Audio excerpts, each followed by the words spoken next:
नमस्ते सभी को। और आज जो है वो अमरीना जी जो सोमा बन गई हैं और उन्होंने सनातन में घर वापसी की है, उनका इंटरव्यू है। तो मैं वेट कर रही हूँ उनका जुड़ने का। मैंने उनको लिंक दे दिया है, तो होपफुली जो है वो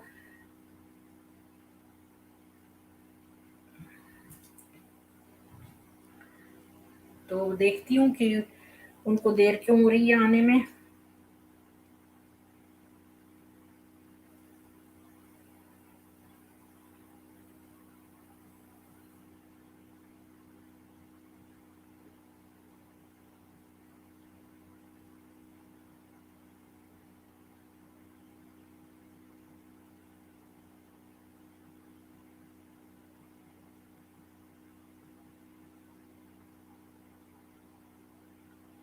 हर हर महादेव, महाकाल की दीवानी जी और धनंजय जी, आपको प्रणाम।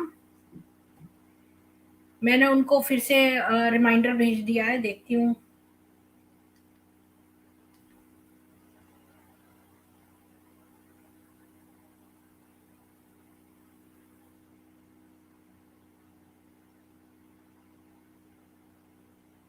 जवाब आ गया है उनका। रोहित भारती जी, आपको भी प्रणाम।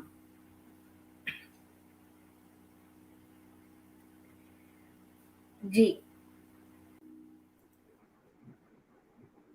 अमरीन जी, आपका बहुत बहुत स्वागत है हमारे चैनल पे।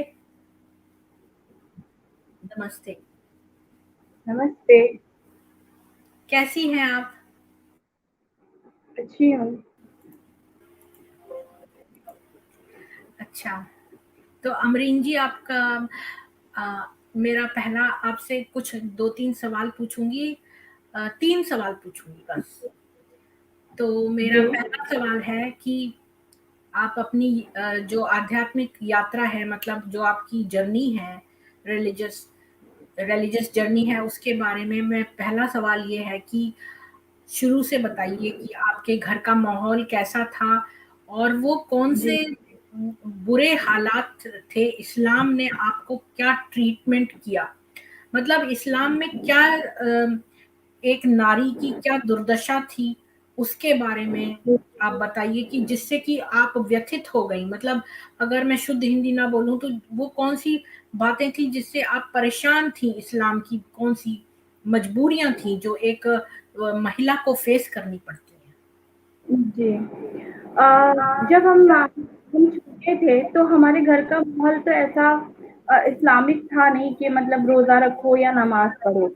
लेकिन फिर भी जो भी मुस्लिम थे तो जो उसका प्रभाव था, इस्लाम का प्रभाव, वो ज़रूर मेरे घर पे था। मेरी मम्मी की लाइफ में भी इस्लाम का एक बहुत बुरा प्रभाव था। और ये चीज़ें जैसे जब हम छोटे थे तब तो ये चीज़ें हमें मालूम नहीं थी कि ये जो चीज़ें हमारे साथ हो रही हैं या ये चीज़ें मेरी मम्मी के साथ हो रही हैं, ये इसकी वजह इस्लाम है। इस थोड़ा चीज़ को सा आप हम बता सकती तब हैं नहीं कि समझ। आप इंडिया में एक शहर से हैं, छोटे गांव से हैं, और आप शिया हैं, सुन्नी हैं, कुछ थोड़ा सा जितना आप कंफर्टेबल फील करें। ओके। हाँ, हम इंडिया में यूपी से हैं जी। और हम सुन्नी समुदाय से हैं और बरेलवी मेरा मसलक है।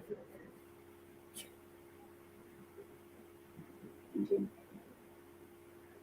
तो तो जो आपके मेरे माता घर पिता दोनों दोनों मुस्लिम थे, और आप लोग कितने भाई बहन हैं वगैरह? ओके। जी, मम्मी-पापा दोनों ही मुस्लिम थे और हमारे 8 भाई-बहन हम लोग टोटल। अच्छा, जी।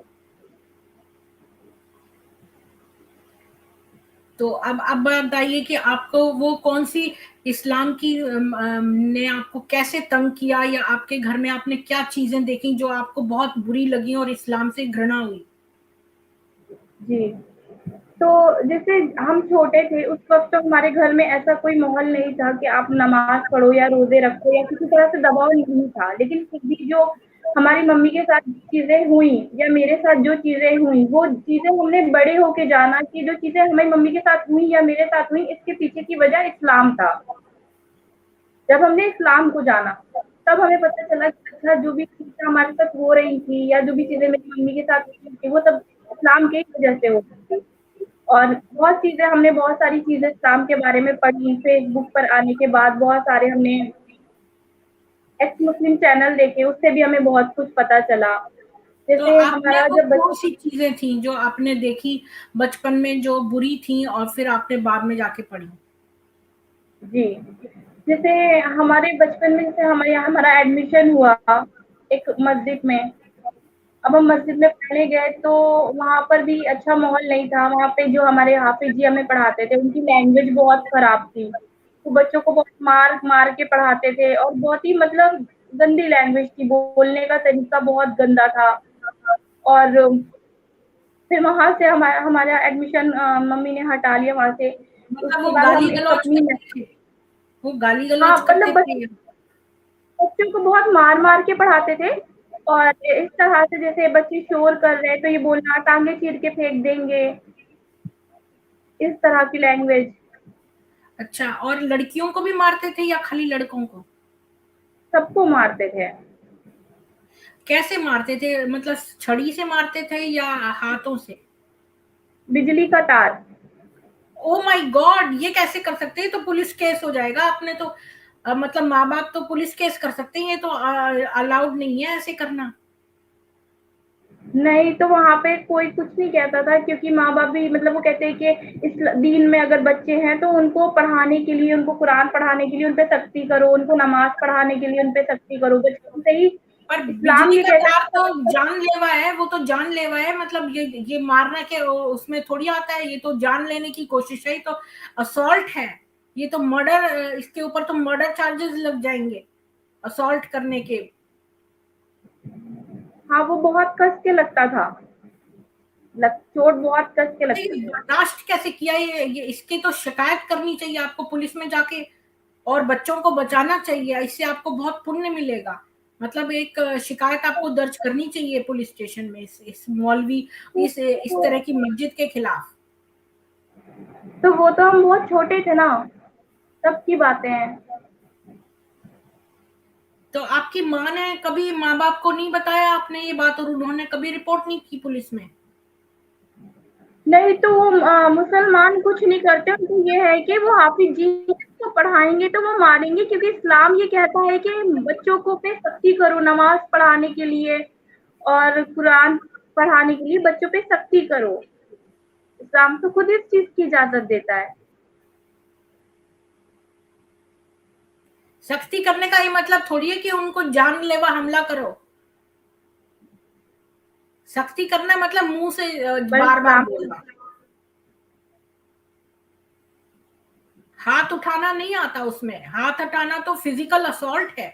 और जो बिजली का तार है वो तो उसको मृत्यु दंड देना चाहिए।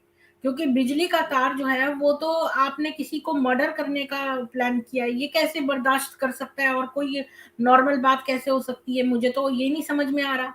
अगर मेरे बच्चे ने मुझे बताया होता तो मैं उसकी ऐसी धुलाई करती पब्लिक में और उसको ले जाके घसीटते हुए लेके जाती पुलिस स्टेशन में। चाहे वो कोई भी धर्म मजहब कोई भी हो, ये तो धर्म की बात अलग है और ये चीज तो मर्डर असॉल्ट वो है। ये कैसे पुलिस वाले जो है इस तरह के आदमी पढ़ा रहा है, उसको तो मृत्यु दंड मिलना चाहिए। पर अधिकतर मदरसों में, मस्जिदों में ऐसे ही करते हैं बच्चों के साथ। अभी भी करते हैं और उनके माँ-बाप भेजते हैं पढ़ने के लिए। ये कैसे माँ बाप है? मतलब ये तो शैतान भी क्या होगा फिर? जिस अगर हम जो शैतान है वही हैं ये लोग फिर। तो शैतान इसी रूप में आया है। फिर आगे बताइए। तो ये एक बहुत ही मतलब आपने ऐसी बात बता दी, मैं तो आज सो भी नहीं पाऊंगी। मुझे तो सोच सोच के ही वो लग रहा है, बेचैनी हो रही है। मेरे को तो लग रहा है अभी जाऊं, अभी इस समय। मैं तो विदेश में रहती हूँ, मेरा मन कर रहा है अभी इंडिया जाऊं और उसकी ठुकाई करके आऊं। क्या बोलूं आपको, मेरे मन में जो है इतना वो हो रहा है कि पता नहीं आपने कैसे सहन किया ये सब। तो आपको कितनी बार उसने ऐसे किया? हम आई तो हमारी तो पिटाई नहीं हुई थी, लेकिन दूसरे बच्चों के साथ तो करते थे, मतलब जो पढ़ते नहीं थे, जो याद नहीं करके आते थे, उनके साथ तो करते थे। मेरे साथ नहीं हुआ है। लेकिन उसके बाद वहाँ पे मस्जिद के काम भी करवाते थे कि मतलब मस्जिद में खाना जैसे हाफिज जी खाते थे, टिफिन आता था हाफिज जी का, वो खाना खा के वो जो जूता छोड़ देते थे बच्चे ना, वो किसी ना किसी बच्चे को खिला के खा के बर्तन धो धो ये करवाते थे। फिर लेकिन मेरी मम्मी ने हटा लिया था हमें वहाँ से, और हाँ, हटाने के बाद वो भी बच्चों का मिसयूज है, मतलब कि जैसे हमारे गवर्नमेंट स्कूल्स में इंडिया में मैं देखती थी कि बच्चों को दोपहर का लंच दिया जाता है, इसके मतलब ये नहीं है कि उनसे काम करवा जाए, वो तो चाइल्ड लेबर हो गया, वो तो चाइल्ड लेबर है। और पर्सनल काम के लिए कि अपना टिफिन धुलवाना, ये तो पर्सनल यूज है, ये तो वो कर ही नहीं सकता मौलवी, क्योंकि वो तो उसका पर्सनल काम है, उसको तो खुद अपना टिफिन बॉक्स धोना चाहिए, बच्चे थोड़ी धोएंगे उसका। जी, फिर जी। आगे। फिर मम्मी ने मेरा वहाँ से एडमिशन मतलब वहाँ से हटवा लिया हमें मस्जिद से, और घर में मेरी उस्तानी जी लगा दी। फिर कुछ दिन उस्तानी जी हमें पढ़ाने आई, तो उस्तानी जी को किसी रीज़न से हम मेरा छोड़ना पड़ा। फिर मम्मी ने सोचा कि अगर बीच में से गैप हो जाएगा तो जो हमने पिछला सबक याद किया है तो वो सबक हम भूल जाएँगे। तो मेरी मम्मी ने हमारे जहाँ पे हम घर के स्कूल था वहाँ पे पढ़ते थे, तो मेरी मैम से कहा कि अगर आपकी नज़र में कोई उस्तानी जी हो घर पे पढ़ाने के लिए, तो बताइए, हम लगाना चाहते हैं सिपारा पढ़ाने के लिए। तो मेरी मैम ने कहा कि नहीं, घर हम जानते तो नहीं है किसी को, आप मेरे घर भेज दीजिए पढ़ाने, पास में ही घर है, हम पढ़ा देंगे। तो मेरी मम्मी ने फिर हमें मैम के घर पढ़ने भेज दिया। कुछ दिन हुए थे हम मैम के घर पढ़ रहे थे, फिर जो मैम को कहीं जाना था, और मैम तैयार होने लगी, तो मैम ने अपने भाई से बोला कि इसको सबक दे दो, मुझे सबक दे दो और ये अपना चली जाए सबक लेकर। पर तो उनके उसको भाई क्यों, मेरे पास वो बैठ थोड़ी के हमें टीचर सबक था, देने लगे। उसको क्यों बोला, वो थोड़ी जी, टीचर है, टीचर तो वो खुद थी। वो भाई थोड़ी, हर कोई थोड़ी सबक देगा, एक असाइंड पर्सन है वही देगा सबक। ऐसे थोड़ी कि घर में जो आता जा रहा है उसको बोल रही है कि ये पढ़ा देगा, ये दे देगा।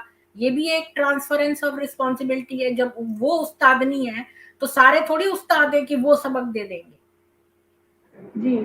तो फिर उन्होंने अपने भाई से बोल दिया सबक दे दो, तो वो तैयार हो रही थी, तो फिर ये चली जाएगी। तो उनके भाई ने तब भी सबक देने के बहाने तब भी मेरे साथ बदतमीजी करने की कोशिश की। क्या करा उसने? उन्होंने मेरे मतलब जो मतलब प्राइवेट पार्ट्स होता है उसके पास हाथ लगाने की कोशिश की। तो जोर से चांटा मारना था ना उसको खींच के, क्या किया फिर तो आपने? उस वक़्त हम बहुत छोटे थे ना, बच्चे थे और हमें इतनी समझ नहीं थी, तो हम रोने डर लगे। लगता था, डर हाँ, लगता अब होते हैं तो इंसान को समझ होती है, एक बच्चे को क्या समझ। तो आपने उसकी मतलब बहन को बताया अपनी उस्तादनी को कि ये मेरे साथ ऐसे कर रहा है, ये तो कर सकती थी ना?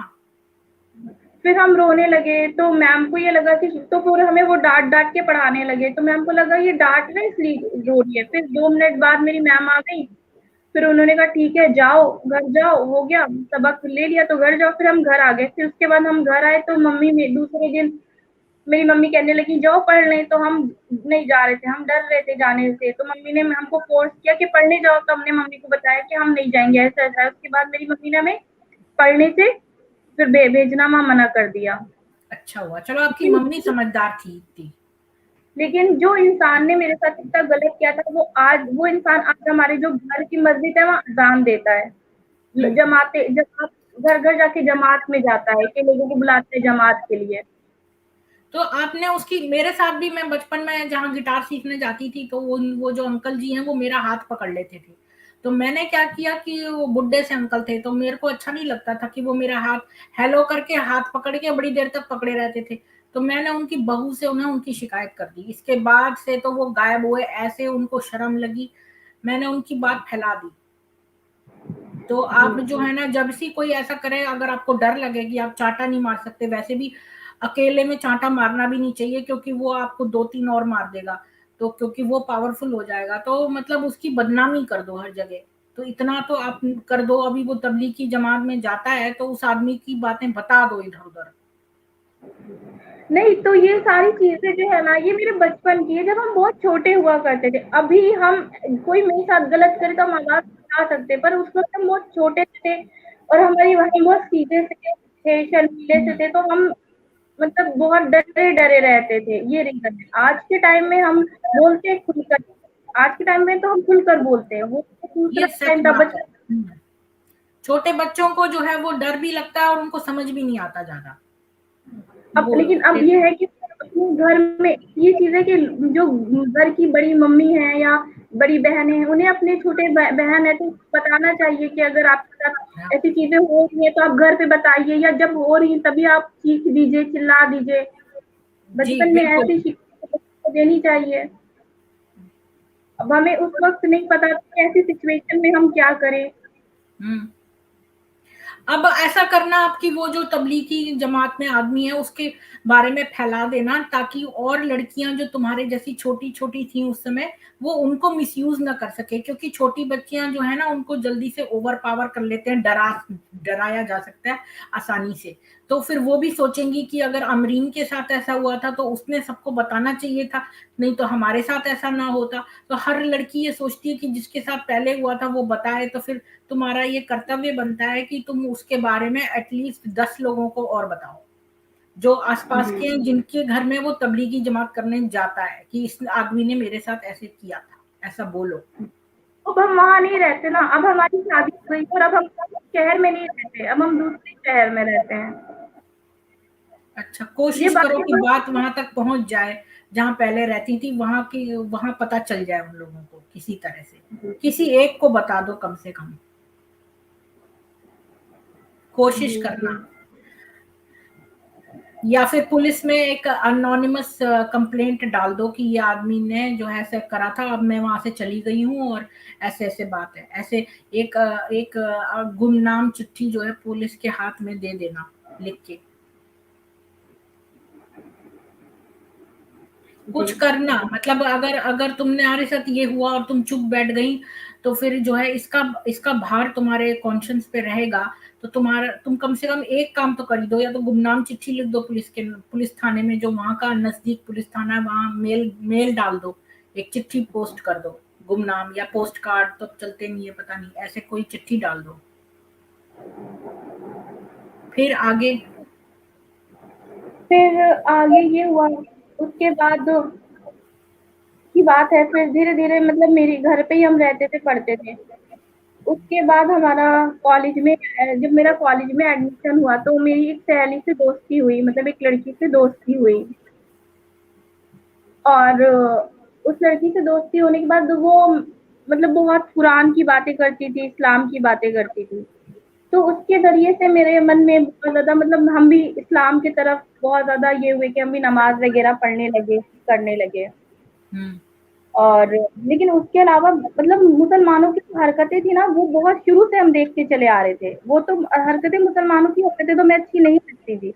लेकिन ये था हमें कि इस्लाम को अच्छा मतलब है, ये चीज़ हमें मालूम थी।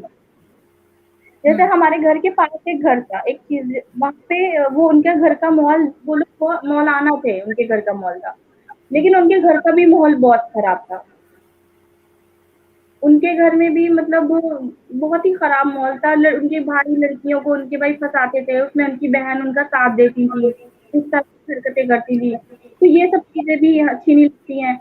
और जो मतलब हमने जो फ़र्क देखा कि जो मुसलमानों के जो एरिया होते हैं और जो हिंदू के एरिया होते हैं, ये फ़र्क हमने देखा कि मुसलमानों के एरिया में जो आदमी लोग हैं, वो तो घर के बाहर बैठे हैं, 4-5 और साथ में लोगों को ग्रुप बनाए हुए हैं, आती-जाती लड़कियों को ऐसे गंदी नज़रों से देख रहे हैं, और खुद की जो बहनें हैं, खुद की बीवियाँ हैं, उनको तो बुर्के में बंद करे हुए हैं और दूसरों को देख रहे हैं। वहीं हिंदू के एरिया में चले जाओ, तो सबके दरवाजे बंद, गलियाँ, सड़क बिल्कुल सन्नाटा रहती है। इतनी जगह-जगह बाहर बैठे। ये चीज़ें जो फ़र्क निकल आया। उसके बाद इस्लाम के बारे में जब पता है जाना। अमरीन, जो ये सॉरी डिस्टर्ब बीच बीच में बोल रही हूँ, मैं तुम्हें बताना भी चाहती हूँ, जो जो मनोविज्ञान तुम समझती हो ना, साइकोलॉजी, तो जी, जी। साइकोलॉजी में ये लिखा ही हुआ है कि जो आदमी दूसरों को के साथ जो व्यवहार करता है, वो सोचता है कि दूसरे मेरे साथ ये कर रहे हैं। तो मतलब जो व्यक्ति अपनी बीवी को बुरके में रख रहा है, मतलब कि इसका मतलब ही ये है कि वो दूसरे की बीवी को ताड़ रहा है, जी। क्योंकि वही व्यक्ति जो है वो अपनी बीवी को बुरके में रखेगा जो ये सोचता है कि आदमी ताड़ते हैं क्योंकि वो खुद ताड़ता है। तो ये जी, एक बड़ा वो है साइकोलॉजिकल, ये सब स्पष्ट है। जो जैसा जी, खुद होता है वो दूसरों को वैसे ही समझता है। जी, हाँ, जी। आगे बोलिए। फिर आगे फिर मेरी जब कॉलेज में मेरी एक फ्रेंड से दोस्ती हुई तो वो बहुत ज़्यादा इस्लाम के बारे में बातें बताती थी, इस्लाम की हदीसें बताती थी, तो हमें मेरा भी मन हुआ, फिर हम नमाज़ पढ़ने लगे, मेरा भी मन हुआ हम इस्लाम को जानें। तो जब हमने इस्लाम को जानना चाहा तो फिर मेरे घर के पास एक घर है, उन्होंने हमें एक कुरान दिया, तो कुरान की समरी थी। हुँ, तो उसमें तो हमने पढ़ा तो उसमें अच्छी बातें लिखी थी, उस समरी में अच्छी बातें लिखी थी, जो कुरान की सूरा होती है उनकी समरी थी और उसमें बहुत अच्छी-अच्छी बातें लिखी थी। जब हमने वो पढ़ा, तो मेरे दिमाग में बहुत सारी बातें आई कि सबसे पहली बात तो मेरे दिमाग में ये आई कि ये कुरान एक किताब है और जिस किताब में बहुत सारे नबियों की कहानियाँ हैं, बहुत सारी बातें हैं, जिससे हम कुछ सीख सकते हैं। तो मुसलमान इसे अरबी में क्यों पढ़ते हैं? कि दुनिया की कोई भी किताब है, वो आप उससे कुछ ज्ञान हासिल कर सकते हैं और हुँ, ज्ञान हासिल करने के लिए आपको उसे किस लैंग्वेज में पढ़ना पड़ता है, जो लैंग्वेज आप जानते हैं। हुँ। किसी किताब को बस रटते जाना, ये बिल्कुल हमें मीनिंगलेस लगा। हाँ, तो कुरान आपको लगा ये अरबी में है, क्यों बेकार में? जबकि आप लोगों की भाषा तो उर्दू है, तो उर्दू में होनी चाहिए थी। जी हाँ, हमारी भाषा हिंदी है, तो कुरान तो हिंदी हुँ, में पढ़ना चाहिए ना। और क्या? और आपको तो इस जो कुरान की कौन-सी चीज़ बड़ी पसंद आई? मतलब उसमें कुरान में कि मतलब जो उसमें कुरान में जो सूरा थी ना, उनकी शॉर्ट में समरी लिखी थी और वो बहुत अच्छे करके लिखी थी। उसमें बहुत अच्छी-अच्छी बातें लिखी थी कि जब सूरह ज़लज़ला का समरी लिखी थी कि जब कयामत आएगी तो ज़मीन को हिला दिया जाएगा, पहाड़ धूल बन जाएँगे और ज़मीन में जितने भी चीज़ें होंगी वो बाहर निकल आएँगी, तो उसमें मुर्दे बाहर निकलेंगे और बहुत सारा खज़ाना बाहर निकलेगा। जब मुर्दे जो होंगे वो खज़ाने को देखेंगे तो वो अपने हाल पे अफ़सोस करेंगे कि हम सारी ज़िंदगी पैसे के पीछे भागते रहे, पैसा आगे से पड़ा है और हमारे अमाल सिर्फ़ हमारे काम आएँगे। तो इस तरह की बातें मतलब उसमें आपको ये कहा गया था कि आप अच्छे इंसान बनो और जैसे भी आप अच्छे काम करते हैं, वही आपके साथ आखिरत में जाएगा। इस तरह से उसमें बताया गया था। लेकिन जब हमने एक दूसरी कुरान पढ़ी जो कि पूरी हुँ, कुरान है, तो उस कुरान में हमने बहुत बुरी-बुरी बातें भी पढ़ी। हैं? वो क्या लिखा कुरान था से उसमें? जी, उसमें क्या लिखा था? मतलब हमने नया मोबाइल लिया था, तो उसमें हमने जब कुरान डाउनलोड की, तो उस कुरान में तो बहुत बुरी-बुरी बातें लिखी थी कि मतलब काफ़िरों से दोस्ती मत करो और हुँ, जो और जैसे काफ़िरों से जब करते हैं तो उनकी जो औरतें हैं उनको वो माले गनीमत हैं। उनके हुँ, साथ आप कुछ भी कर सकते हैं, उनको किसी भी तरह उनको यूज़ कर सकते हैं और शादीशुदा औरतों से नहीं कर सकते, लेकिन जो औरतें आपने जंग में जीती, मतलब अगर कोई औरत है, वो काफ़िर की औरत है, उसे आपने जंग में जीता है, तो भले ही उसका उसका हस्बैंड हो, उसके बच्चे हों, उससे कोई मतलब नहीं है, वो आपकी लौंडी, वो आपकी बांदी है, आप उसके साथ कुछ भी कर सकते हैं। जी। अच्छा, पता है एक आमरीन जी, जो आपको बड़ी बात पसंद आई थी ना कुरान में कि वही कयामत का दिन होगा तो मुर्दे उठेंगे, उनका नहीं है। उसमें लिखा तो बहुत गपोड़ी, अगर किसी हम शेख चिल्ली से पूछें तो गप तो बहुत लोग मार सकते हैं, पर उसमें प्रूफ कुछ नहीं है। उसमें कोई प्रूफ नहीं दिया कि ये बातें हैं एक्चुअली में, मुझे ये भी अच्छा कोई लगा, प्रूफ नहीं है कि उसमें ये लिखा था कि है। काम करो। में बहुत सारी गप लिखी है कि उंगली से चांद के दो टुकड़े हो गए, ये वो ऐसे। जो मोहम्मद जो थे ना, उनको अपना जो सेक्सुअल डिजायर्स थे वो पूरा करने थे, होते थे जब जब, तब आयत बड़े आराम से आ जाती थी। अब आप अपने दिमाग से सोचो, जो जो जिसने ये पूरी सृष्टि बनाई है, मैनकाइंड बनाया है, जिसने सारे यूनिवर्स को बनाया है, जिसमें सहस्रों सूर्य की शक्ति है, क्या वो एक छोटे से अदने आदमी के लिए कि उसकी सेक्सुअल डिजायर की आज कौन सी बीवी जाए, क्या वो यहाँ इस काम में अपने आप को करेगा? वो तो ऐसा कर ही नहीं सकता। वो एक बहुत ऊर्जा का सोर्स है, एनर्जी सोर्स है। वो कोई आदमी नहीं है जो सुप्रीम बीइंग है, वो एक एनर्जी है। तो वो ऐसी टुच्ची बातें और सेक्सुअल का बातें करने आएगी वो। ये तो तभी से ही पता चल रहा है कि ये मन गढ़ंत गपोड़ है सब कुछ, और इसका कोई भी प्रूफ नहीं है। जो आपको बड़ी बात पसंद आई थी ना कुरान की, वो कोई प्रूफ है नहीं, वो सब झूठ है। उसमें कोई प्रूफ नहीं दिया, ना कोई मर के वहां से आया है कि जन्नत होगी, ऐसा होगा, फलाना होगा, ऐसा कोई प्रूफ नहीं दिया उसमें। ये सब मुंह जबानी जमा खर्च है। मोहम्मद साहब ने भी कोई प्रूफ नहीं दिया कि मैं गया था वहां पर ये हुआ वो, इसका कोई प्रूफ नहीं दिखाया, कोई चमत्कार भी नहीं दिखाया कभी। और जिसने भी कहा ना कि चमत्कार दिखा दो, उसको बुरी तरह से मार दिया। और एक औरत थी जिसने की उनकी थोड़ी सी वो बुराई करी, तो उसको उसके दोनों टांगे जो है 2 ऊंटों में बंधवा के उसे दूसरे डायरेक्शन में भेज दिया और बीच में से चीर दिया उस औरत को। बताओ कि किसी धर्म में ऐसा कोई आदमी कर सकता है, और जो अपने आप को नबी कहता है वो कुछ ऐसा कर सकता है? तो ये बिल्कुल ही कोरी गप मारी है, सब कुछ गप है। जो आपको पसंद आई क्योंकि आप छोटी हैं, तो आपको ऐसी चमत्कारी चीजें पसंद आई, इसलिए आपको विश्वास हो गया, लेकिन इसका कोई प्रूफ नहीं है। और आपको नहीं, जो हम ये कुरान में हम जी ये नहीं कह रहे, हम ये कह रहे हैं कि जब हमने उस कुरान की समरी को पढ़ा था तो उसमें बहुत अच्छी बातें लिखी थी कि जैसे अपने माँ-बाप को उफ़ मत करो, या अपने पड़ोसी अगर आपका भूखा है तो वो आप अगर खाना खा रहे हो तो खाना आपके लिए मतलब हराम है। इस तरह की अच्छी बातें लिखी थी। और जैसे कयामत आएगी तो जो बुरे लोग थे, उन्हें अफ़सोस होगा कि हम सारी ज़िंदगी बुरे काम करते थे, इस तरह की बातें लिखी थी। लेकिन जब हमने ओरिजिनल कुरान पढ़ा ना, पूरी कुरान पढ़ी, तो हमने जो बातें आप बता रही है ना, तो ये बातें हमने तब जानी बाद में कि ये बात कुरान में तो वो बातें जो लिखी थी वो तो झूठ लिखी थी, वो तो सिर्फ अपने पास से बनाई हुई बातें लिख दी गई थी, क्योंकि वो समरी हिंदी में बिल्कुल। करके वो और पता बनाई।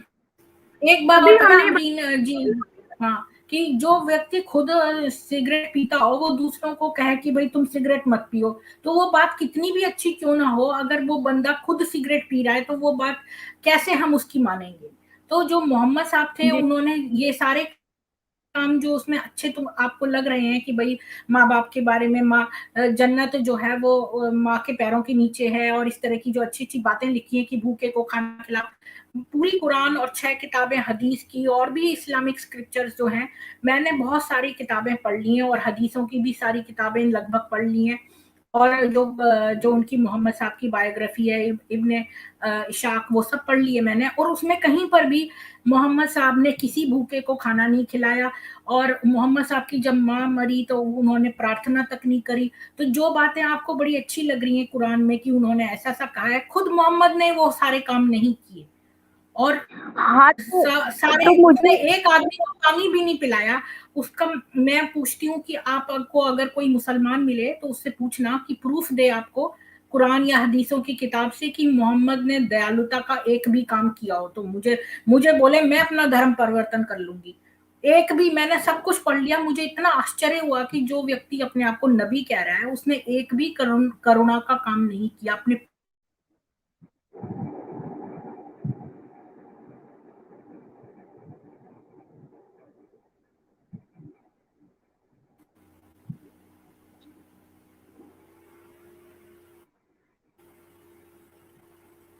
अमरीन जी बोलिए।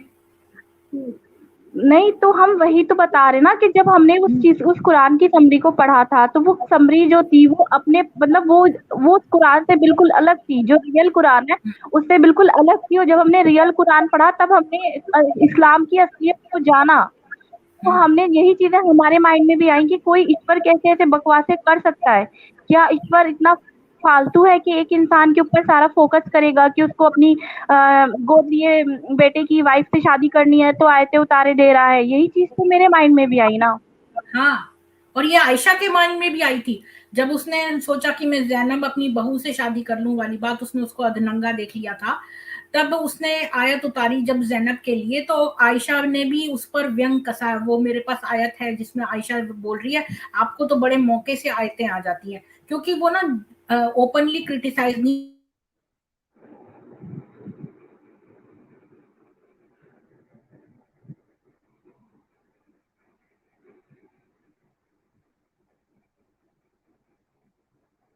तो वो आयशा कितना डरती थी, और मोहम्मद तो थोड़ा सा भी कोई उसको क्रिटिसाइज करता था तो उसको मरवा देता वो। तो इसलिए सबको उससे दबी जबान में वो आयशा का व्यंग भी है उसमें पता दिया हुआ। जी।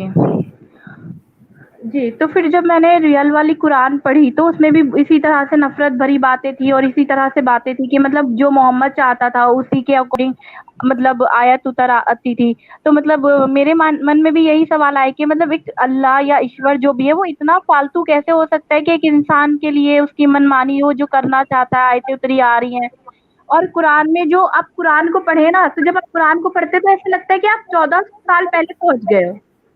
हम्म। वो किताब लगता ही नहीं है कि वो आज के लिए भी है। हम्म। उसमें जो बातें की जा रही है उसमें कोई इंसान है जो मोहम्मद से बातें कर रहा है और वो बातें कर रहा है वो उन्हीं लोगों के लिए कर रहा है जो 1400 साल पहले थे। जी। और कुरान को पढ़िए तो आपको साफ पता चलता है कि जो 1400 साल पहले के लोग थे वो भी इस बात को नहीं मानते थे कि कुरान अल्लाह की किताब है। कुरान में तरह तरह से सफाइयां पेश की गई हैं, तरह तरह हम्म। से लोगों को डराया गया है। बिल्कुल। पहले और वो के जो लोग, हाँ मोहम्मद साहब के खुद के लोग थे ना, वो भी पेगन थे। जो उनका चाचा हाँ था और इनके घर के लोग थे, वो पेगन थे। अभी अभी आप दिमाग से सोचो कि मोहम्मद साहब ने जब खदीजा से शादी करी तब वो 25 साल के थे, तो तब तक उन्होंने बहुत सारी शादियां क्यों नहीं कर ली? 25 साल तो काफी जी बड़ी उम्र है। वो इसलिए कि उनके घर जी के लोग पेगन थे। जैसे हिंदू थे ना, तो हिंदू लोग जो नहीं करते हैं जल्दी जल्दी शादियां इस तरह से। और हमारी जो किताब है ना भविष्य पुराण, उसमें दिया है कि मोहम्मद नाम का एक आदमी था मलेच्छ, उसने वहां पर जाके मक्का में शुरू किया था एक धर्म, एक मजहब। और वो पैशाचिक वृत्ति का था वो। तो उसके बारे में सब दिया हुआ है, मेरी स्ट्रीम थी उसके ऊपर। तो जी। आपकी माँ को भी पता चला ये सारी कुरान की जो आपने ढूंढी बुराइयां, ये आपकी आपने अपनी माँ के साथ शेयर करी? हाँ, हमने मम्मी को बताई थी लेकिन मेरी मम्मी ने ये भी चीज़ अगर जैसे मम्मी को बताओ तो क्या वो ये तो कहती थी कि हाँ, ये तो गलत है, ये तो गलत है। लेकिन फिर वो वापस मतलब उनके ऊपर कोई असर नहीं पड़ता था क्योंकि उनकी तबीयत भी इतनी ठीक नहीं रहती थी मम्मी की मेरी। और वो इन चीज़ों को ज़्यादा ये नहीं करती थी क्योंकि मेरी मम्मी यूँ भी खुद इतना ज़्यादा नमाज़ वग़ैरह नहीं पढ़ती थी। और पापा? मेरे पापा नहीं थे। अच्छा, सॉरी। और जी। आपके जो और भाई बहन है उनका क्या हाल था? उनके साथ भी मौलवियों ने जो करंट पास किया और उनको सेक्सुअली असॉल्ट करने की कोशिश करी? मेरी जब 8-9 साल के थे तब मेरी बड़ी बहनों की शादी हो गई थी और भाई थे, एक मेरे बीच वाले भाई थे। तो वो एक ऐसे माहौल में रहते थे कि उनमें एक बाद में उनमें कट्टरता आ गई थी, इस्लामिक कट्टरता। तो वो बहुत ज़्यादा मतलब लोगों को परेशान करना शुरू कर दिया उन्होंने कि नमाज़ पढ़ो और रोज़े रखो, इस तरह से वो परेशान करने लगे थे। और क्योंकि मेरे जो भाई थे ना बीच वाले उन्होंने खुद से तो कुरान पढ़ी नहीं थी, वो जो मौलाना उन्हें बताते थे वो उसी चीज़ों को सच मानते थे, इसलिए उनमें ही चीज़ें आई थी। तो उनके आगे तो अगर हम बोलेंगे भी तो वो तो सीधा मेरी गर्दन ही उड़ा देंगे। हम्म। और वो पता इस है टाइप। कट्टर भी होते हैं कि उनको खूब पिटाई होती है ना मदरसे में, तो अगर बच्चे बहुत छोटे से बच्चे को खूब पीटा जाए ना रेगुलरली, तो वो ना हुँ, कट्टर सा बन जाता है और प्रोवोकेटिव हो जाता है वो। हुँ। फिर हमने वही कुरान पढ़ी, फ़ेसबुक पे आए, फ़ेसबुक पे भी बहुत सारी चीज़ें हमने मौलानाओं की वीडियो देखी, उनकी हर वो जो वीडियो में बकवासें करते थे, वो देखी कि औरतों के बारे में तरह-तरह से बकवासें कर रहे हैं कि अगर ऊँटनी पे भी बैठी हो और प्रेग्नेंट भी हो, तो भी अपने शौहर की ज़रूरत पूरी करो। एक औरत को क्या समझ रखा है इस्लाम ने? बच्चा पैदा करने की मशीन, बस और कुछ नहीं। उसका कोई हाँ, अस्तित्व नहीं है, उसकी कोई इम्पोर्टेंस नहीं है। वो खेती है, तो उसको जैसे चाहे ले लो, प्रेगनेंसी में भी, किसी भी बीमार है तब भी, सब तरह से मतलब उसको कभी भी बुलाओ सेक्स के लिए। हाँ, इतना तो सेक्स सेक्स सेक्स भरा पड़ा है कुरान, मतलब जी, इस्लाम में जी। मतलब हमने महाभारत देखी, रामायण देखी, इतनी चीज़ें धर्म दे और इतने मतलब पंथ हैं जो भी हैं उनको देखा। सबसे घटिया हमें इस्लाम ही लगा क्योंकि कहीं ऐसा नहीं है कि किसी जगह पे कोई ऐसी हदीस नहीं है, कोई ऐसी ये नहीं है कि कोई राम जी हैं या कोई भी है, वो उनके बेडरूम के अंदर वो क्या करते हैं, इस तरह की बातें बाहर हदीसों में लिखी हुई हैं कि हाँ, आयशा और मोहम्मद एक साथ नहाते थे और ये वो पता नहीं क्या-क्या गंदी-गंदी बातें लिखी हुई हैं। मतलब आप हाँ। अपने घर के बड़ों के आगे बोल भी नहीं सकते। आपने रामायण देखी थी कहाँ, टीवी पे? हाँ, रामायण हमने टीवी पे देखी है। तो आपकी के घर में कोई ऑब्जेक्शन तो नहीं किया? अगर रामायण आपकी माँ ने भी देखी, रामायण महाभारत जो टीवी पे आती बी.आर. चोपड़ा और रामानंद सागर की? हाँ, मेरी मम्मी भी रामायण देखती थी, हम नहीं देखते थे, लेकिन मेरे भाई जो बीच वाले बता रहे हैं ना, वो ज़रूर अगर अचानक से घर आ जाते थे, तो बोलते उनको थोड़ा ऐतराज़ ज़रूर हो जाता था कि मतलब नमाज़ नहीं पढ़ती, कभी कुरान नहीं खोलती, ये सब क्या लगाए रहती हैं, वो यही वो। अच्छा, फिर हुँ। आगे क्या हुआ? आगे मतलब हम फ़ेसबुक पे आए तो हमने बहुत सारी एक मौलानाओं की वीडियो देखी कि वो बकवासें करते हैं। हमने बहुत सारी हदीसें पढ़ी, एक्स मुस्लिम चैनल पे उनके वीडियो देखे, बहुत कुछ इस्लाम के बारे में जाना। जैसे एक हमने दुआओं की किताब थी, उसमें हमने एक दुआ पढ़ी कि एक औरत को जब आप शादी करके लाते हैं, निकाह करके लाते हैं, जानवर को जब खरीद के लाते हैं तो आपको वही सेम दुआ पढ़नी होती है। व्हाट? और एक मौलाना की वीडियो देखी, वो मौलाना खुल के कह रहा था कि जब आप एक औरत को किराए पे खरीदते हैं तो ये गुनाह नहीं है, ये अच्छा, निकाह ही है।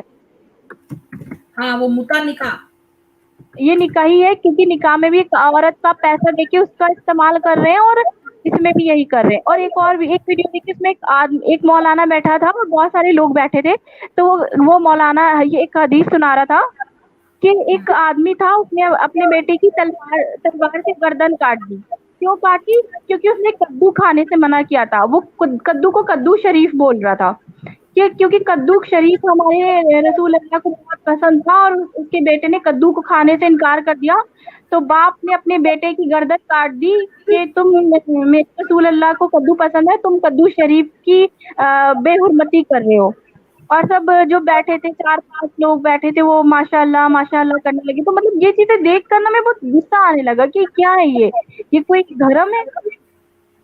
धर्म तो है ही मतलब नहीं, एक मजहब है ना, ये तो गंदा पेशाची हाँ, मजहब है। हाँ, हाँ आपने और बहुत अच्छा। फिर हाँ, आपको सनातन की तरफ कैसे अट्रैक्शन हुआ? क्रिश्चियनिटी भी थी और भी बहुत सारे मजहब थे, तो आपको सनातन धर्म की तरफ कैसे अट्रैक्शन हुआ? तो वो अब बाइबल तो देखिए पढ़िए आप, बाइबल में भी कुरान से कुछ अलग बातें तो नहीं लिखी है ना। बिल्कुल सही। कुरान बाइबल की तो कॉपी पेस्ट है। हाँ, बिल्कुल, आपको ये कैसे पता चला? हमने पढ़ा है, बाइबल पढ़ी है, कुरान पढ़ा है, हमने बहुत सी चीज़ें पढ़ी हैं।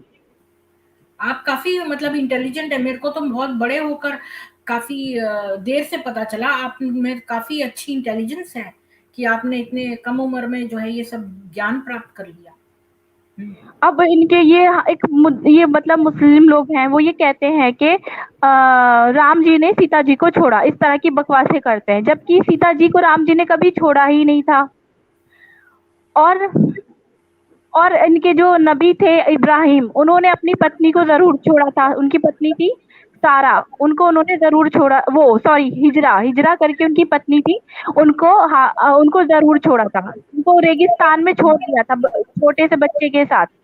और जब ये जो इब्राहिम थे वो झूठ भी बोलते थे, इनके नबी, हमने इनकी नबी की कहा, इनकी खुद ही इनके मौलानाओं के ज़रिए की कहानी पढ़ी है कि एक बार किसी बस्ती से ये इब्राहिम जा रहे थे अपनी बीवी के साथ, सारा के साथ, तो वहाँ पे एक राजा था, उसके सैनिक मिले, उन्होंने पूछा कि ये कौन है, तो उन्होंने झूठ बोल दिया कि मेरी बहन है, क्योंकि अगर वो बोलते कि मेरी पत्नी है तो वो उनका कत्ल कर देते और उनकी पत्नी को ले जाते, क्योंकि उनकी पत्नी बहुत सुंदर थी। और उन्होंने अपनी पत्नी को भी कहा कि ये राजा के सिपाही तुम्हें लेने आएंगे तो तुम इनसे यही कहना कि हम तुम्हारे भाई हैं। ये तो नबी झूठ बोल रहे हैं, आप कहते हैं कि अल्लाह के सिवा हाँ, किसी से नहीं डरना चाहिए, तो आपके नबी क्यों अल्लाह के सिवा दूसरों से डर रहे हैं? वो तो अलतकिया है, वो तो अलतकिया है। तो ये देखो ना, तो ये तो जी, चलो मजबूरी है। मैं ये कहती हूँ मोहम्मद साहब जो थे वो 54 से भी कितने ऊपर थे, और जब जो सौदा थी वो सबसे बड़ी उम्र की थी उनकी, जब खदीजा मर गई तो 14 बीवियां थी टोटल, उसमें से खदीजा मर गई तो 13 थी। तो उन 13 में से जो सबसे बड़ी थी वो सौदा यहाँ थी, जिसकी उम्र 23 साल थी केवल, और बाकी सब छोटी छोटी लड़कियां थी, टीनेजर्स, और 2 बच्चियां थी, जैनब और आयशा, और बाकी सारी जो थी वो सब टीनेजर्स थी, 17-18 की, 19 की। और ये जो सौदा थी ये 23 की थी, तो ये थोड़ी मोटी और बड़ी औरत थी, इसका कद काठी बड़ी थी थोड़ी, तो मोहम्मद को वो इतनी पसंद नहीं थी, तो उसने सोचा जब वो बूढ़ी काफी साल की हो गई, मतलब मोहम्मद बूढ़े हो गए जब, तो जी, वो उन्होंने सोचा इस सौदा को मैं छोड़ देता हूँ। तो सौदा जो जी, थी जी, वो मोटी हो गई, तो अब ये देखो कि वहां तो कोई इमरजेंसी नहीं थी, पर वो भी जी, जो जी। नबी थे वो उसको छोड़ रहे थे अपनी बीवी को। जी, जी। जी, मैं मुझे मालूम है। हम्म। तो यही चीज़ें हैं कि अगर कुरान में कितनी बकवासें लिखी हुई हैं कि अगर मोहम्मद थे, उनको खुद शादियाँ करनी थी, तो उन्होंने कहा कि हम विधवाओं को सहारा दे रहे हैं। और जब उनकी बीवियों को सहारा देने की बात आई, तो उन्होंने कह दिया कि ये उम्मत की माएँ हैं। इस तरह की जो उन्होंने पॉलिटिक्स खेली है, कुरान को पढ़ने से साफ ज़ाहिर होता है कुरान अल्लाह की किताब नहीं है, उसमें इतनी बकवासें लिखी हैं। और हम तो कुरान पे बात करना भी टाइम को अपना समझते हैं, मेरा टाइम वेस्ट हो रहा है, क्योंकि ज़्यादा आज इतना ज़्यादा आमीन जी, वो एक्स जो विडोज थी ना, वो विडो भी मोहम्मद ने ही की थी। जैसे जी, जुवेरिया थी, इन सोफिया थी, इन साफिया और जी, जुवेरिया, इन लोग ये जो थी यंग छोटी छोटी लड़कियां थी, और इनके माँ बाप, जी, इनके जो है शौहर का कत्ल करके इनकी आंखों के सामने उसी रात इनके साथ सेक्स करा इन्होंने। तो जी, जी, ये इन्होंने जी। पहले विडो बनाओ और फिर कहो कि हम विडो से शादी कर रहे हैं, ये क्या हाँ, तरकीब है? ऐसा हाँ, ऐसा ये प्रचार करते हैं उन्होंने विधवाओं से की थी, जबकि उन्होंने खुद ही मारा था उनके शौहर को, ये जब बनु कुरैज़ा वगैरह के जंगें हुई हैं उसमें इन्होंने खुद किया था। ये चीज़ें तो हमें सब मालूम है। तो वही हम ये कह रहे हैं कि अब इतना चीज़ें सब ओपन हो चुकी हैं कुरान के बारे में, और इतने एक्स मुस्लिम चैनल चल रहे हैं, वो भी इतना अच्छा काम कर रहे हैं। तब कुरान में कुछ ऐसा रह नहीं गया है जिसको समझा जाए, समझाया जाए। अब जो उसको खींचना चाहते हैं, ये उनकी मूर्खता है, उनको क्या समझाएं। बाकी उस कुरान में ऐसा कुछ नहीं है जिसे आप पढ़ के ये कहें कि ये खुदा का कलाम है। अब आप उसको एक मतलब उसमें जो थोड़ी बहुत अच्छी दादी बातें हैं वो सारे धर्मों में लिखी हुई हैं, और जी, जो नबी बिल्कुल। है उसने खुद वो अच्छे काम नहीं किए जो उसमें थोड़े से लिखे जी, हुए हैं, और बाकी जी, जी, सारी पॉर्न पॉर्न और सेक्स और वायलेंस से भरी हुई जी, है। जी, 102 बिल्कुल। आयतें हैं जो वायलेंस पे हैं कुरान में, केवल कुरान की बात कर रही हूँ, 109 वर्सेस ऑफ वायलेंस है। अब मुसलमानों की हरकतें देख लीजिए, अब मुसलमान हदीसों पे चलते हैं और कुरान पे चलते हैं। अब जो हदीसें लिखी हैं वो भी उन्हीं लोगों ने लिखी हैं, अरब के लोगों ने लिखी हैं। अब हदीस में लिखा है कि कुरान का एक हर्फ पढ़ने से 10 नेकियां मिलती हैं।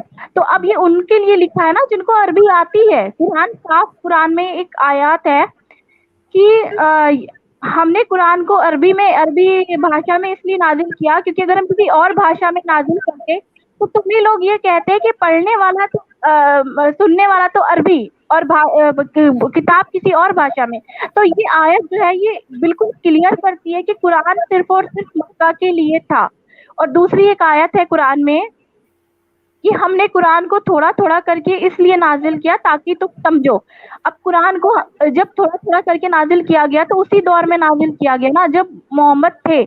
तो अभी तो कुरान हमें पूरा मिल चुका है ना, तो अब ये हमारे लिए कैसे हो गई? और कुरान में इतनी बकवासें हैं, इतनी बकवासें हैं। कुरान में लिखा है माँ के पेट में क्या है ये तो सिर्फ़ अल्लाह ही जानता है।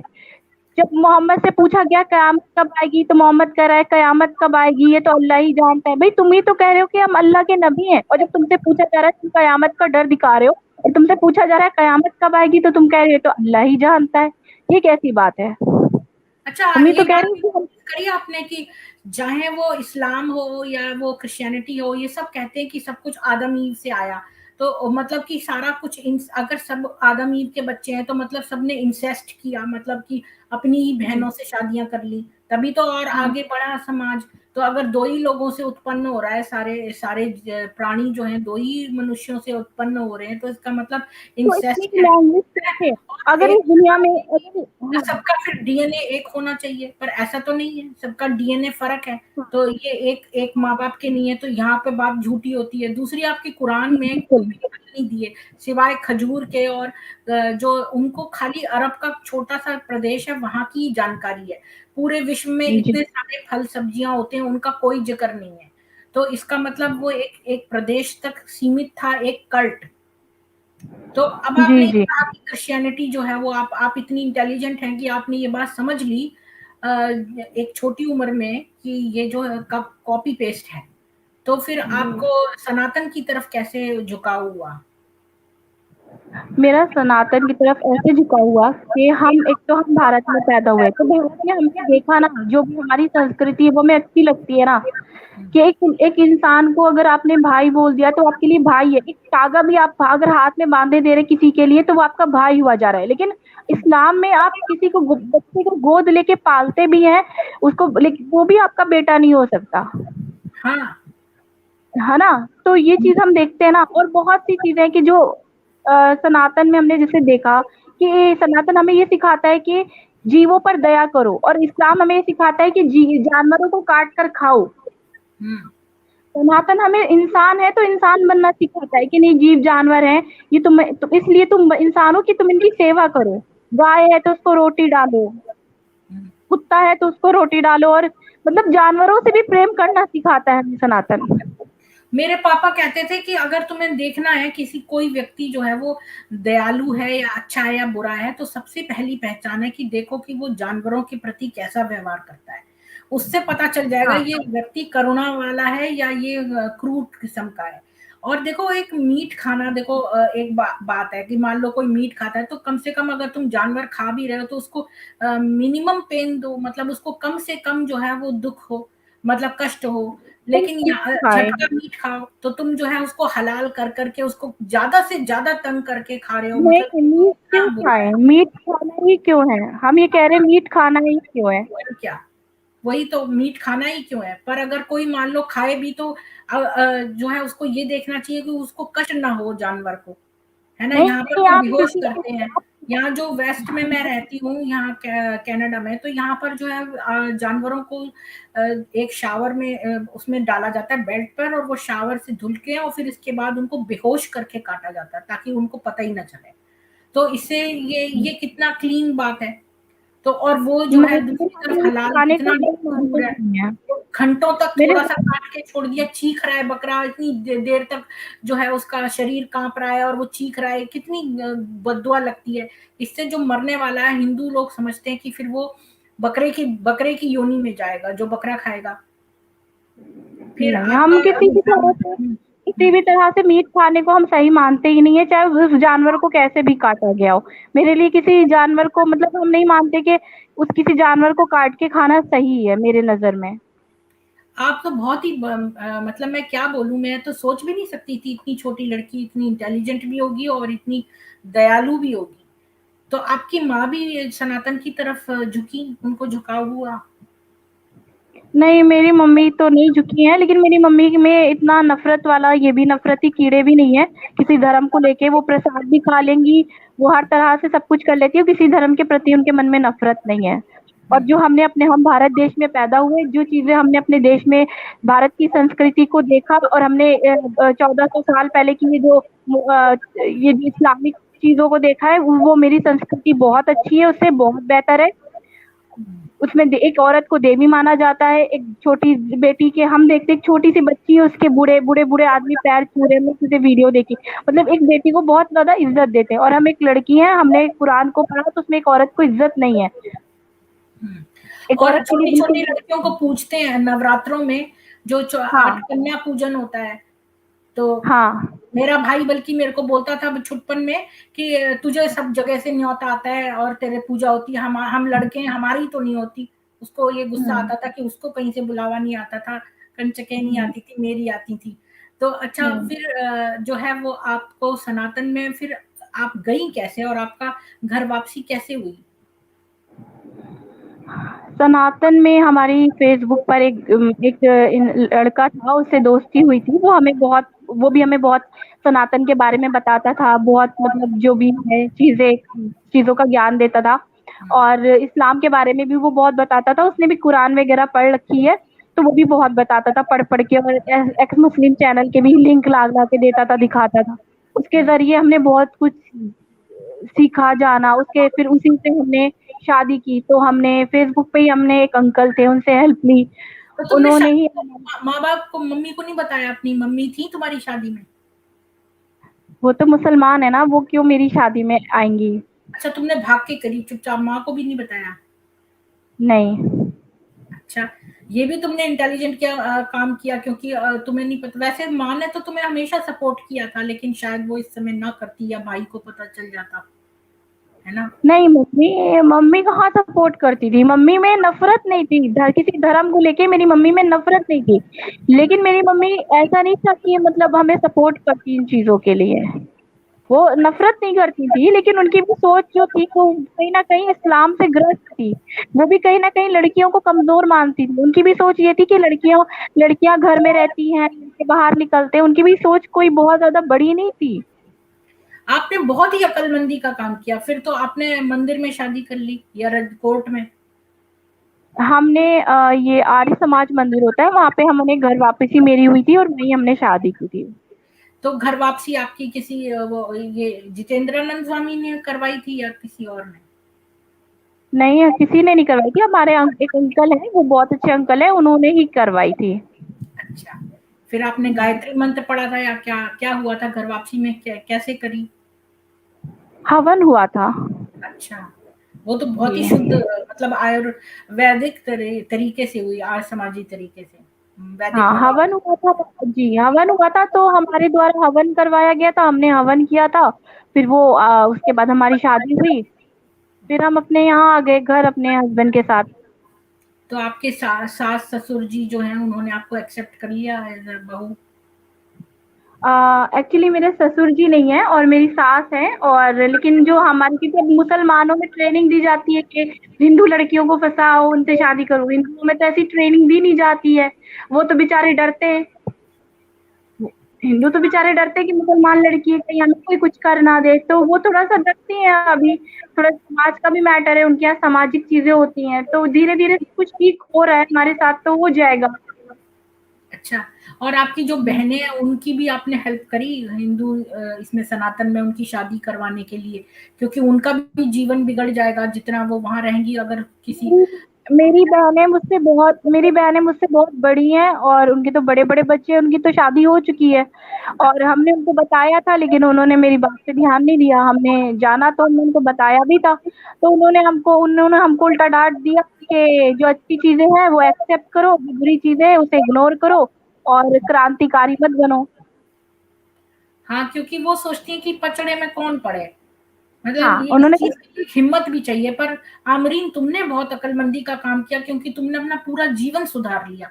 आध्यात्मिक तरीके से भी सुधार लिया, तुम्हारी स्पिरिचुअल प्रोग्रेस भी होगी और तुम उस गटर से बाहर निकल आई जो इसके अंदर जो पूरा यौन उसमें भरा पड़ा है इनका मानसिक, उससे निकल आई तुम, और तुम्हें फ्रीडम भी घुटन रहेगी। घुटन होती है जब कोई मौलाना ऐसी बकवासें करता है और खुद मुसलमान हो, सुनो तो घुटन सी होती। क्या गंदगी है, मतलब क्या चीजें हैं। बिल्कुल। और देखो, अगर मान लो अमरीन मैं तुमको कोई तोहफा दूं, मान लो तुम किसी को तोहफा दो, तुम किसी बच्चे को तोहफा दो और वो तोहफा उठा के रख दे और कहे कि नहीं, बाद में मेरे को इससे भी बढ़िया तोहफा मिलेगा, तो तुमको कितना बुरा लगेगा। और अगर मान लो तुमने उसको तोहफा दिया और मान लो कोई शर्ट है या कुछ भी है और उसने तुरंत पहन ली, तो तुमको देखने वाले को, तोहफा देने वाले को कितना अच्छा लगता है, हाय इसने मेरा तोहफा कबूल किया और उसे फौरन पहन लिया। तो ये चीज जो है, ईश्वर ने हमें ये जीवन दिया है, तो जीवन इसलिए नहीं दिया कि इसे उठा के रख दो और रिहर्सल है, ये एक मरने के बाद से जीवन स्टार्ट होगा, तब जो है वो हम जन्नत जाएंगे, वहां जीवन स्टार्ट होगा। तो और यहाँ पर बुरी तरह जी। से किसी न किसी तरह बुरके में ढक के अपने आप को अंदर बंद करके रहो, और गर्मी में इतना मोटा बुरका डाल के अस्थमा का पेशेंट जो है और उस तरह बुरी तरह से रहो। तो मतलब अपने जीवन को, ये भी नहीं है कि तुम छक के खाओ और बहुत ज्यादा नंगा नाच करो, ये भी मतलब नहीं है। पर एक रीजनेबल व्यक्ति को जो है वो ईश्वर को थैंक करना चाहिए, हमारा जीवन मिला और उसको आनंद से जियो। मतलब उसको उतना घुट घुट के जीने की जरूरत नहीं है, ये एक तोहफा है जो, और इसको जी। आदत से जियोगी तो वो ईश्वर जिसने तोहफा दिया वो कितना खुश होगा कि मैंने अमरीन को ये तोहफा दिया और उसने अच्छी तरह जिया, खुशी से जिया, ना कि अपने आप को जी। ढक ढाक के और किसी तरह तो ये भी एक बात है। तुमने अच्छा काम किया बहुत। तो फिर अब तुम्हारे हस्बैंड, अभी तुम्हारे कोई बच्चे हुए? नहीं, अभी तो बच्चे नहीं हुए हैं। अच्छा, और जी। तुम्हारा आगे क्या प्लान है? तुम घर पे हाउसवाइफ हो, मेरा वर्क करती हो क्या? अभी तो हाउस वाइफ है, मैं अभी हमारी शादी को 1 साल ही हुआ है, अभी तो हाउस वाइफ है, लेकिन आगे धीरे-धीरे सब चीज़ें ठीक होंगी तो आगे कुछ करेंगे। अभी तो शुरुआत है हुँ, हमारी। बिल्कुल। और तुम्हारा 1 साल गुज़र गया, मैं तो बहुत खुश हूँ कि अच्छा बीते। मैं तो तुम्हें अपने दिल से जो है ब्लेस आशीर्वाद करती हूँ कि तुम्हारा जो है शादीशुदा जीवन है वो बहुत ही ब्लिसफुल रहे। और तुम्हारा जो मदर है उनको तुम कभी बुलाती हो या उनसे कॉन्टैक्ट में हो? नहीं, हम किसी से कॉन्टैक्ट में नहीं है, क्योंकि हम मुसलमानों पे बिलीव नहीं करते हैं और हम उनसे दूर हुँ, हैं, तो हम खुश हैं और हम सुकून में हैं। अच्छा। तो अब हम क्वेश्चन आंसर्स जी। ले लेते हैं। किसी के क्वेश्चन हैं अगर इनके लिए लीजिए, आप सब ऑडियंस जो हैं कोई क्वेश्चन पूछना चाहते हैं?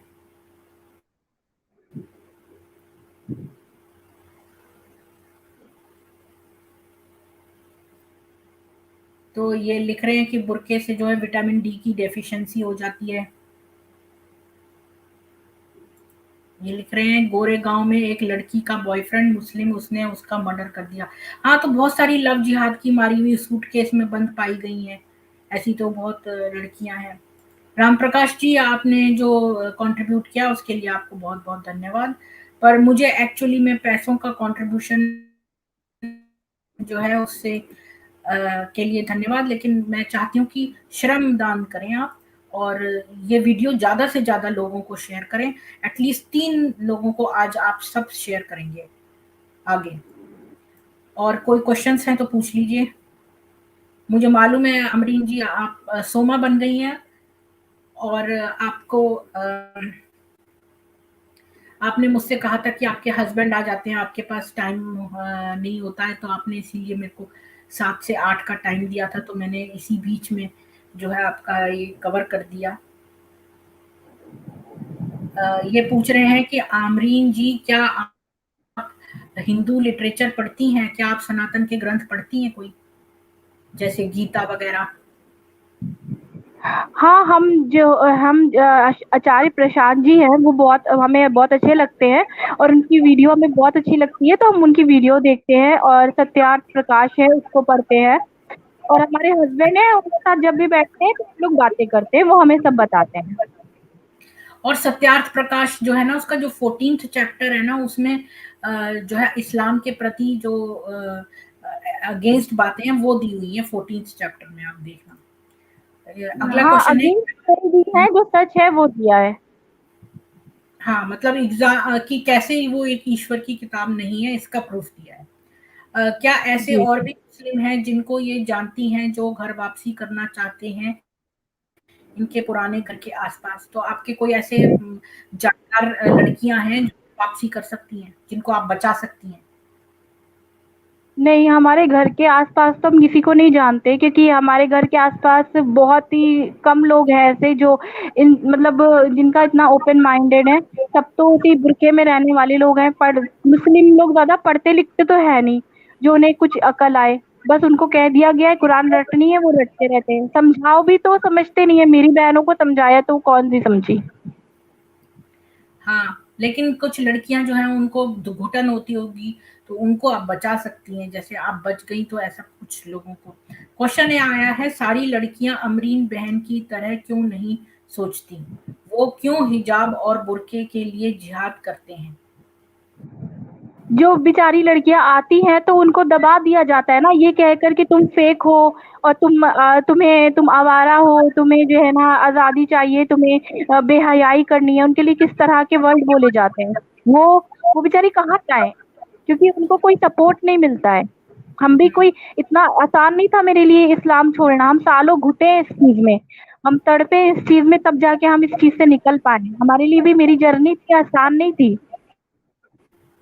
हाँ, बिल्कुल, आपने बहुत ही हिम्मत दिखाई है और ये बोल रही हैं मिताली जी आपने बहुत हिम्मत दिखाई है और मैं भी मानती हूँ। और अ, ये तो ऐसा कहते ही हैं, एक बुर्के वाली आई थी पूजा जी के चैनल पे, कह रही थी बुरी-बुरी बातें और कहती हैं कि मैं कहती हूँ कि जो नीयत से देख रहा है, तो हम क्यों अपने आप को ढकें? वो अब उसकी आँखें नोच ली जाएँ जो बुरी निगाह से देख रहा है, तो सज़ा तो उसको मिलनी चाहिए जो बुरा काम कर रहा है, ना कि दूसरों को। तो अगर कोई बदनीयती से किसी की कोई किसी के महिला जो को देख कपड़े रहा है, होते हैं, हाँ। बुरखे के नीचे भी तो कपड़े होते हैं ना, बुरखे के नीचे भी तो हम तो पहनते हैं, आप शलवार है, पहनते कुर्ता है, दुपट्टा है। हैं। बुरखे के नीचे अब मुंह ढाक लिया, जिसकी नजर गंदी है ना वो बुरखे में भी आपको नोच खाएगा। जिसकी नजर हाँ, गंदी है वो बकरी को भी नहीं छोड़ता, वो कुत्ते को भी नहीं छोड़ता, जिसकी जिसके अंदर हवस भरी पड़ी है। और इस्लाम सिर्फ हवस ही सिखाता है, इस्लाम कभी ये नहीं कहता है कि अपने आप पे संयम रखो। इस्लाम तो ये कहता है कि तुम बाहर जा रहे हो, तुम्हें कोई लड़की दिख जाती है, तुम्हारे अंदर से हवस जाग जाए, तुम जल्दी से घर आओ और अपनी हवस को बुझाओ अपनी बीवी से। इस तरह की हदीसें हैं इस्लाम में। वो ये नहीं कहता कि तुम इंसान हो, इंसान बनो। जी बिल्कुल। और इनकी आंखें नोच लेनी चाहिए जो गंदी नीयत से देखते हैं। आमरीन जी को वृंदावन घूमने जरूर जाना चाहिए। एक का सुझाव है आपके लिए मदरसा टॉपर मौलाना जी का कि आपको वृंदावन जरूर जाना चाहिए। जी, जब हमारा समय आएगा तो हम सब जगह जाएंगे, अभी तो हमारा समय भी सही नहीं है थोड़ा। अच्छा। आपके पति भी बहुत ज्ञान की खान है, और फिर हाँ, एक बहुत हिंदू ज़्यादा पता है। उनको तो सारे इतिहास पता है, मतलब उनका जो महाराणा प्रताप जी हैं और जो भी जितने इतिहास हैं, उन्हें तो सारे इतिहास पता है, सब बताते फ्री टाइम में। जी। अमरीन जी ये बताइए कि क्या मुस्लिम लड़कियां बुर्का हेलो। पहनकर अनकंफर्टेबल फील करती हैं? ये क्वेश्चन आया नहीं, संजल। हमने भी पहना है। हम बुर्का पहन चुके हैं, हमें पता है। नीचे का ज़मीन तो दिखती नहीं है, मुँह पे डाँटा लगा लो, आँखें बिल्कुल ये हो जाती है, ना साँस ले पाओ और ना ही ज़मीन नीचे से दिखती है सही से। और आजकल तो बहुत ये मतलब छोटी-छोटी लड़कियों को बुर्का पहना रहे हैं। बहुत छोटी-छोटी पैरों में 3 फँसता साल है, की। पैरों में फँसता है बुर्का। बुर्का इस पैरों में बहुत फँसता है। और बुर्का हाँ, और आप आपको बुर्का कोई उड़ा रहे हो लड़कियों, अभी के बुर्का आपको उड़ा अभी रहे के हो तो और उल्टे इस्लाम के हाथ जीवन चढ़ा में रहे फ़र्क नज़र आया है? हो। आवाज़ नहीं आ रही है। सॉरी, अब आ रही है? कि आपको जी, कोई अभी के और इस्लाम के डिफरेंस में कोई डिफरेंस नज़र आया आपके जीवन में और पुराने जीवन में अपने? बिल्कुल बहुत ज़्यादा नज़र आया है। इस्लाम में तो मतलब इतना, जब इतनी घुटन है इस्लाम में, यहाँ पे तो कोई घुटन नहीं है, यहाँ पे तो खुश रहते हैं हम। यहाँ पे आपको किसी तरह से घुटन नहीं दी जाती है कि मतलब ये करना ही है, वो करना ही है। इस्लाम में तो आपको दबाव डाला जाता है। बिल्कुल। इतनी घटिया बातें की जाती हैं लड़कियों के लिए, एक औरत होके एक औरत के लिए बकवासें करती है कि लड़कियां ही बेहयाई कर रही हैं, लड़कियां ही बेहयाई फैला रही है, इस तरह की तो बातें करती हैं औरतें। हुँ, मर्दों की कोई गलती नहीं है, इस तरह की लैंग्वेज औरतें औरतों के लिए बोलती हैं इस्लाम में। हुँ। कृष्णा जी बोल रहे हैं कि आमरीन मैम आप बहुत स्मार्ट लेडी हैं, आपको हैट्स ऑफ, और आप अपना चैनल भी शुरू करें। जी। और पूछ रहे हैं टी जी कि अमरीन जी क्या आप मूर्ति पूजा को हेट करती हो? आर्य समाज तो शायद करते हैं, जस्ट जानना चाहते हैं क्योंकि आप आर्य समाजी उसमें गई थी, तो आर्य समाजी लोग वैदिक मंत्र पढ़ के करते हैं। कुछ लोग साकार नहीं, पूजा।